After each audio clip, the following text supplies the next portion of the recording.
Hi, it's Manfredini, Ace's home expert, and today's project is doing a little whitewashing using a paint from Rust-Oleum called milk paint. Now, you may be familiar with the washed out look that you may see on furniture or cabinetry.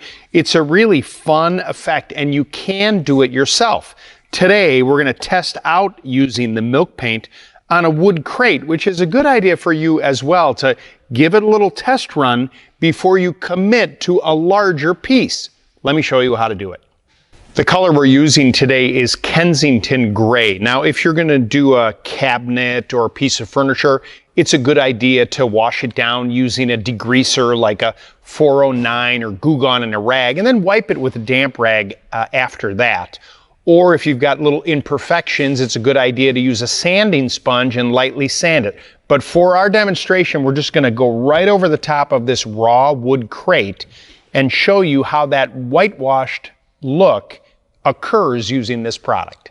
All right, this is a self-priming paint, and you'll notice when you put the brush in there, it's a little bit thinner, and that's what's helping you create that washed look. And as you pull it along, you want to just kind of pull that paint towards you and fill it in. You don't want to cover really heavily, but a little bit of streaking, and you'll see a little bit of the finish underneath there is what you're going for.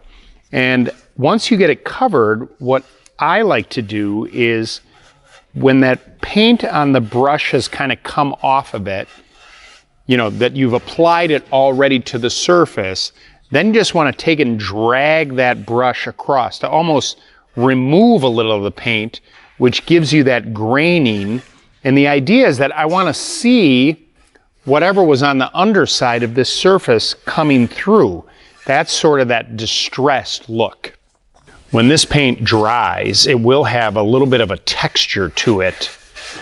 Depending on the kind of surface that you're putting it on, you may notice that that texture, you know, won't be super smooth, but that's part of the whole look. The idea behind the milk paint is to give you that washed out look, more of a relaxed finish really than anything else.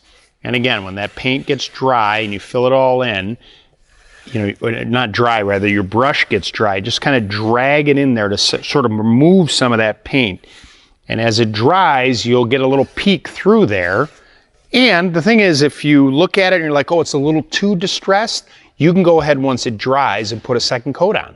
All right, so as you can see, this is the one coat, and the whole idea behind the milk paint or the whitewash look is for that coloration underneath to come through. But if all of a sudden you don't like that look, then you can go ahead and put another coat on and you'll get coverage like it's regular paint, which I'll do on these top two slats now.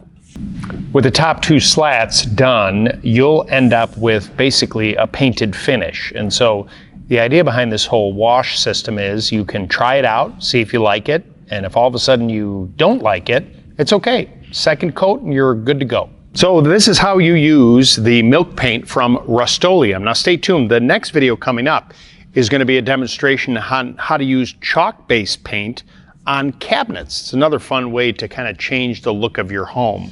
Now, if you need more help or advice, you can always go to your local Ace hardware store. We're happy to help you with no matter what project you're working on.